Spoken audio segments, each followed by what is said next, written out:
गत 4 तारिख भितर माने सेप्टेम्बर 4 तारिख रे जदि आपण माने आवेदन करिसेंती सुभद्रा योजना फॉर्म माने सुभद्रा फॉर्म फिलअप करी आपणक निकटस्थ जनसेवा केंद्र बा मो सेवा केंद्र रे आवेदन करिसेंती ताहाले सतर्क होई जांतु कटि जाइछि आपण मानकर सुभद्रा फॉर्म। हाँ एमिति किछि वर्तमान समय बड़ अपडेट आसीछि आपण मानक जनसेवा केंद्र और मो सेवा केंद्र रु आवेदन करा जाइथिबा सुभद्रा फॉर्म कटि जाइछि।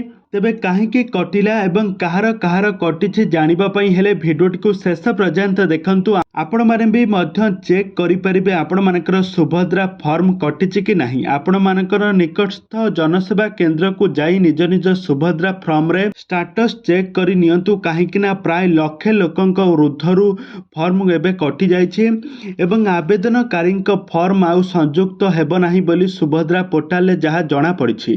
जहा फल रे कि आपण 14678 नंबर रे कॉल करि परिबे।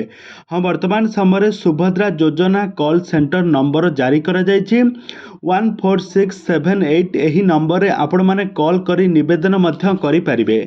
आउ यह सहित आपण माने जदि फॉर्म फिलअप करबा बेले जदि आपण माने ओडिया और इंग्लिश दुईटी भाषा रे एही फॉर्म फिलअप करिसेंती ताहाले आपण मानकर फॉर्म मध्य कटि जिवो।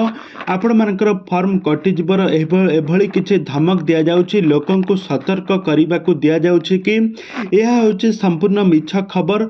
जदि आपण माने ओडिया बा किंबा इंग्लिश रे फॉर्म रे लैंग्वेज रे फॉर्म फिलअप करिसेंती ताहाले आपण मानकर कबदा भी कटिबो नाही।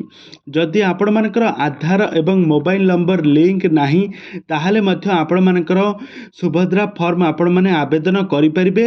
एवं सुभद्रा साइट किछि दिन एबे वर्तमान समय हैक होइथबारु आपण मानकर डाटा लीक होउछि जेउ कारणरू वर्तमान समय साइट एबे डाटा चोरई निया जाउछि। एही डाटा गुडी को पुनर्बार पुण थरे विचार करी जनसेवा केंद्र रे तांकु वास्तवता रे पुण थरे भरिबा पई पडुछि।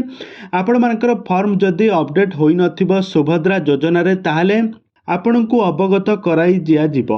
जनसेवा केंद्र आपण माने जदि आपण मानकर निकटस्थ जनसेवा केंद्र रे आपण मानकर जदि स्टेटस चेक करबा पई चाहुछंती आपण मानकर जनसेवा केंद्र रे जाई सुभद्रा फॉर्म रो स्टेटस चेक करि परिबे।